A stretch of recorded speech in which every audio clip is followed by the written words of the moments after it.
5-1 since last week's mailbag. Let's bring him in. Frank Klose has the Phillies mailbag here, and you can always send your mailbag questions at Frank Klose on Twitter. And let's dive into some Phillies stuff with him here on the Boardwalk Honda Hotline. What's going on, Frank? Not much. How you guys? We're all good, man. At least the Phillies playing some good baseball, giving us some entertaining baseball, some stuff to talk about. I mean, this is a team that went 5-1 last week. But really the question that we asked our listeners yesterday is, they beat teams with a combined record of 5-25. So are they turning the corner, or are they just a product of playing some bad baseball teams?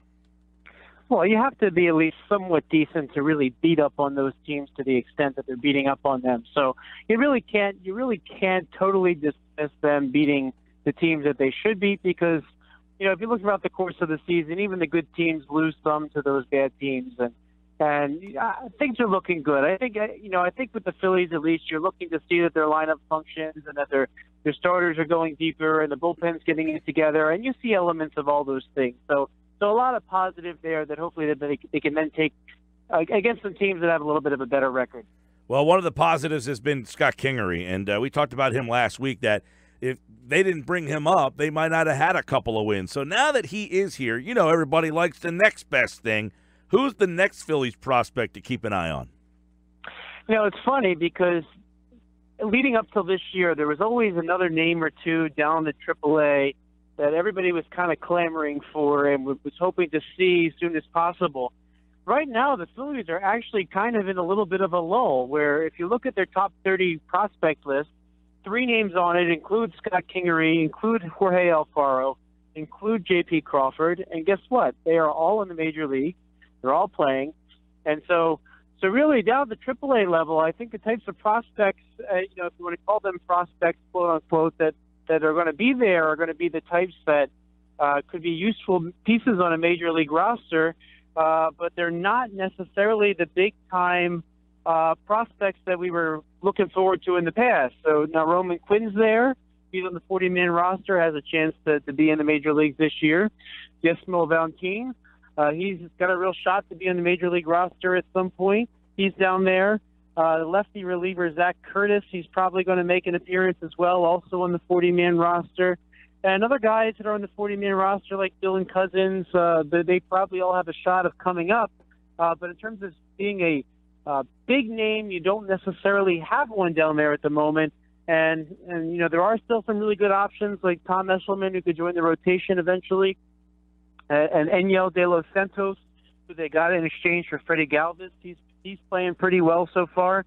So there's some names there that you're going to see at some point in the major leagues, but none of them are the big prospect type like we've been waiting to come up as we did in the future. So the landscape has very much changed. Frank Klose with us. The Phillies mailbag is open. Of course, there's some arms in the bullpen that are poised to return, Frank, and Maggie wants to know, who do the Phillies send down when Neshek and Hunter return? Well, this is very interesting because, and I was a little bit high on Victor Arano coming out of spring training, but he has now gone through, and a lot of people don't realize this because it's happened so quietly and while the Flyers and Sixers are in the playoffs, but he has faced 27 batters in a row and retired all 27 batters. Now, if he did that all at once, that's a perfect game. Still very, very impressive for a reliever to have that. And I think Victor Arano has really turned some heads. Now, this is a guy they got as a throw-in, along with Yasmil Valentin for Roberto Hernandez. Remember him? And I think he's pitched his way into sticking around. I think that what they really see out of him is very, very impressive.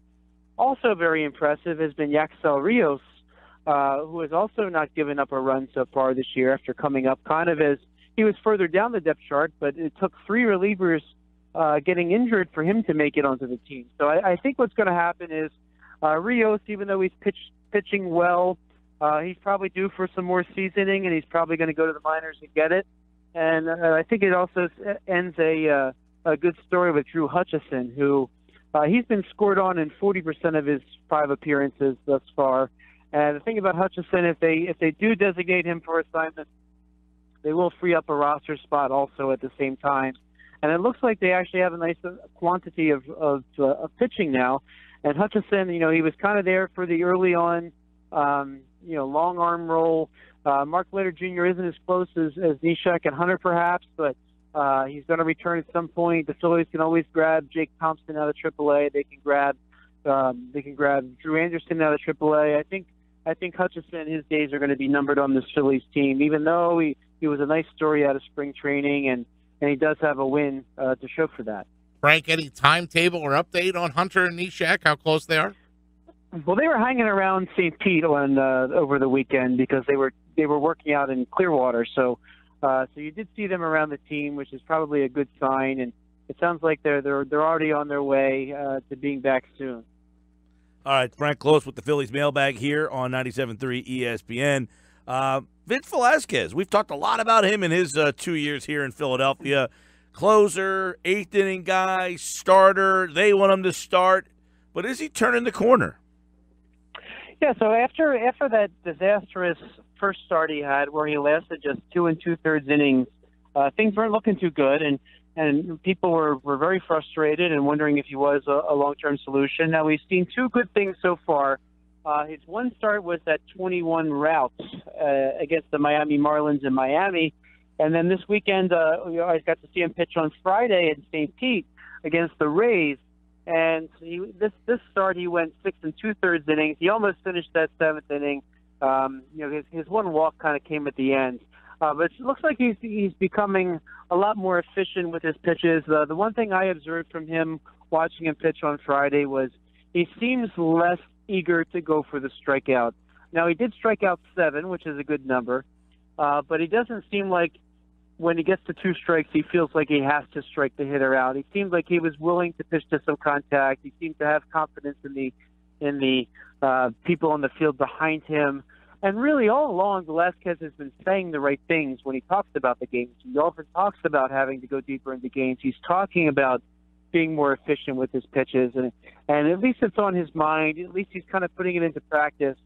But I also have to caution everybody that this is only 2 good starts in a row. It's very encouraging. Don't get me wrong, but the sample size needs to be a lot bigger than 2 starts in Florida to see if he's really turned things around. So good signs. Still a lot more to be told in the Vince Velasquez story, and that's what the Phillies are going to let him do in 2018 is to really tell the story about where exactly he fits on a major league roster, and hopefully the results are positive because everybody seems to universally agree that he has a very lively arm. Hey, Frank, I wanted to ask you about Jake Arrieta. How far away do you feel that he is from being where he needs to be? And do you think he still looks like a top-of-the-rotation guy? Yeah, that's really hard to say because of his timetable being all mixed up. And he seemed to do okay for his layoff. He's still trying to build up stamina, I believe. It's really hard to tell where his velocity is yet because he's pitched so little. Now, I do trust him, someone like Jake Arrieta, when he talks about the work ethic he maintained in the offseason and the effort he put forth. But at the end of the day, you really got to throw to live hitters on a regular basis to really find your groove. And he's had a very limited amount of time against live batters. But his last start was very encouraging, and I think he's only going to get better from here. And his track record really shows that he will. But hopefully he gets into a rhythm, and it might take him 2 or 3 more starts just to basically have a spring training's worth of pitches thrown. Hey, Frank, real quick, Pivetta starts tonight. What have you seen from him? Well, Pivetta they've always thought really highly of Pivetta, and he's always had a really nice arm. And this year he seems to be putting it together so far. I mean, he's only got that first start was only four innings, but since then he's really stepped up, and he's showing signs that he really does have something to be in the major leagues. Now, not that he has ace potential or anything, but he could be a very nice pitcher in a starting rotation. And it still boggles my mind that he only cost the Phillies a Jonathan Papelbon dump. And lastly, Frank, I mean, the first week, obviously everything was on Kapler. There was, national reporters saying he was on the hot seat, or that, what were they thinking hiring this train wreck? You had players coming out. Number 2, I mean, has he settled in, and what has he kind of tweaked or changed that maybe you've noticed that has the heat off of him right now? Well, I think the biggest thing that will take the heat off you is winning, and the Phillies are winning right now. And a lot of that has to do with the starters going deeper in the games. Now, he was criticized for the early hook of Nola that first start. After that, we did let them go 100 pitches. In fact, the Phillies, I think, briefly led the major leagues in pitchers going 100 pitches. But I think winning cures all ills, and for the Phillies, the winning came once the starters were going deep, and that allowed the bullpen not to be overworked and overexposed, and really that's made all the difference. And watching him in and around the players, he seems like he's very direct and friendly, and it seems like any of the personality issues could be easily remedied, like the ones we talked about before about Nick Williams. So he's in a good place, and when you're winning, you're not going to notice or nitpick about little things. That includes fans and the players. So things are going well, and I think as long as they're going well, we're not going to hear much about that. Frank Klose, at Frank Klose with a K. Get your Phillies mailbag questions to him, and he will have the answers for you on the Sports Bash. Thank you, Frank. Thanks, guys.